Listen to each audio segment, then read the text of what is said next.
Warahmatullahi wabarakatuh. Ketemu lagi dengan Bagus Johan Maulana di sini. Hari ini saya akan share tentang materi yang cukup penting ya, yaitu bagaimana tata laksana rumor DBD di masyarakat. Rumor itu ya laporan, keluhan, kabar, desas-desus adanya kasus DBD di masyarakat. Kadang masyarakat itu lapor langsung ke kita sebagai orang kesehatan, atau melalui kader kesehatan, atau melalui perangkat desa, Pak RT, Pak RW, Pak Lurah, atau mereka lapor langsung ke kanal-kanal media sosial yang kita sediakan. Kan kayak Puskesmas kadang punya Instagram, punya Facebook, Dinkes juga punya, lapor bupati juga ada, Pak Ganjar juga menyediakan lapor gubernur, lapor presiden dan sebagainya. Rumor itu kan memang belum tentu benar, belum tentu salah. Lah bagaimana sih tata laksananya? Yang pertama, kita harus respon cepat kurang dari 24 jam. Baik orang kesehatan maupun non kesehatan, kalau misal masih bagian dari pemerintah, urusan penyakit potensial KLB, kita harus merespon kurang dari 24 jam. Kalau sudah lapor kok lebih dari sehari semalam tidak lanjuti, maka masyarakat akan marah, masyarakat akan kecewa. Bagaimana sih ini responnya, kok nggak tanggap kepada laporan warganya? Nah, cara responnya adalah langsung dijawab. Kalau misalkan itu laporan langsung ke kita, berarti bisa langsung ditindaklanjuti dengan pernyataan, oh siap, nanti akan kita tindaklanjuti. Misalkan, oh nanti sore akan dikunjungi ke rumah dan sebagainya. Kalau itu laporannya di media sosial, kita bisa langsung memperjelas konteks laporannya, yaitu dengan menanyakan biodatanya mana, siapa nama penderitanya, yang lengkap namanya, nama orang tuanya, umurnya, alamat lengkapnya, dirawat di rumah sakit mana. Kalau misalkan sedang dirawat di rumah sakit atau sudah pulang dari rumah sakitnya mana? Lah kita bisa melakukan konfirmasi ke rumah sakit yang bersangkutan. Nanti akan ketemu jawabannya, apakah dia benar-benar kena DBD atau bukan. Nah, gitu ya.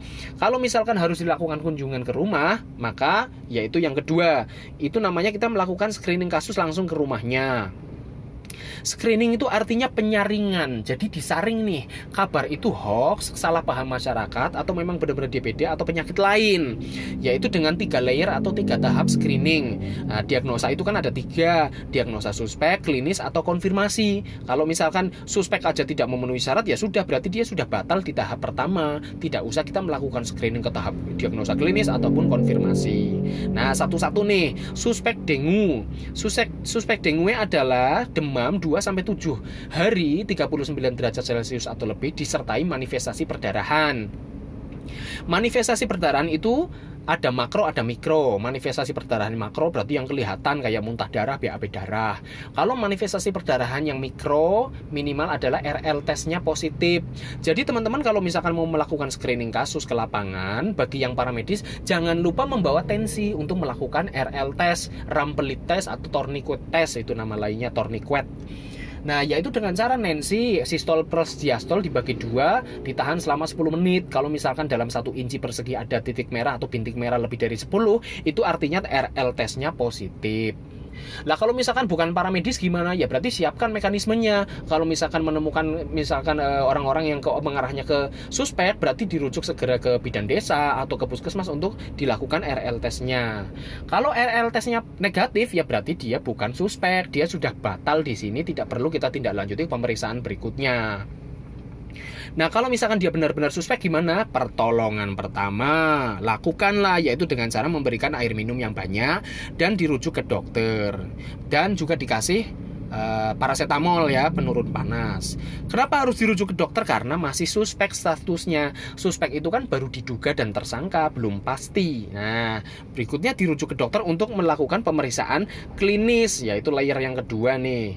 Nah, menurut dokter gimana? Kalau misalkan menurut dokter, oh ini bukan DBD, ini tipoid atau faringitis, ya sudah, berarti dia juga di sini artinya sudah batal kalau dinyatakan secara klinis bukan DBD. Tidak perlu kita melakukan konfirmasi laboratorium, di sini sudah batal kayak gitu. Tapi kalau secara klinis kok dia, oh ini mengarahnya ke DBD nih diagnosanya, maka dia langsung dilakukan cek laboratorium ya, yaitu minimal ada pemeriksaan trombosit. Trombositnya harus kurang dari 100.000 kalau untuk DBD, kalau untuk DD kurang dari 150.000.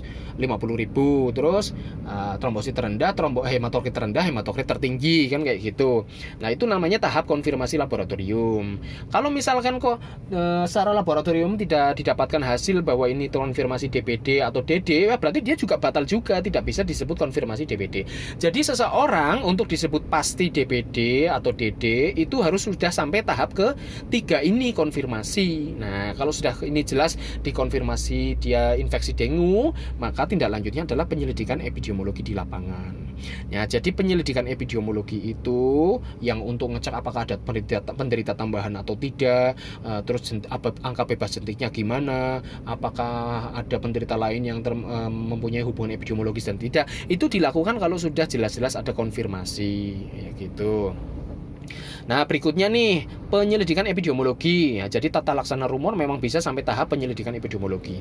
Jangan lupa kalau mau PE itu bawa form PE, bawa senter untuk memeriksa ABC, memeriksa jentik, dan juga bawa abate atau larvasida. Jangan lupa nih, berarti kalau ke lapangan nih bawa 4 hal ya tadi ya, tensi bagi yang memang paramedis, membawa form PE, membawa senter dan abate. Nah, terus hasil PE-nya gimana? Kalau misalkan hasil PE-nya ini kan akan menentukan tata laksana kasus di lapangannya. Yang pertama, apakah hanya cukup edukasi saja? Apakah perlu abatisasi selektif? Apakah perlu pengerahan massa untuk pemberantasan sarang nyamuk atau PSN? Apakah memenuhi kriteria fogging atau tidak? Nah, tentunya petugas juga harus hafal di luar kepala kriteria atau syarat fogging seperti apa. Itu sudah saya share dan bikinan video secara khusus. Kalau memang memenuhi syarat fogging, ya sudah berarti koordinasi fogging dengan Dinas Kesehatan Kabupaten Tegal. Demikian, semoga teman-teman bisa melayani masyarakat dengan cepat dan dengan baik ya. Assalamualaikum warahmatullahi wabarakatuh.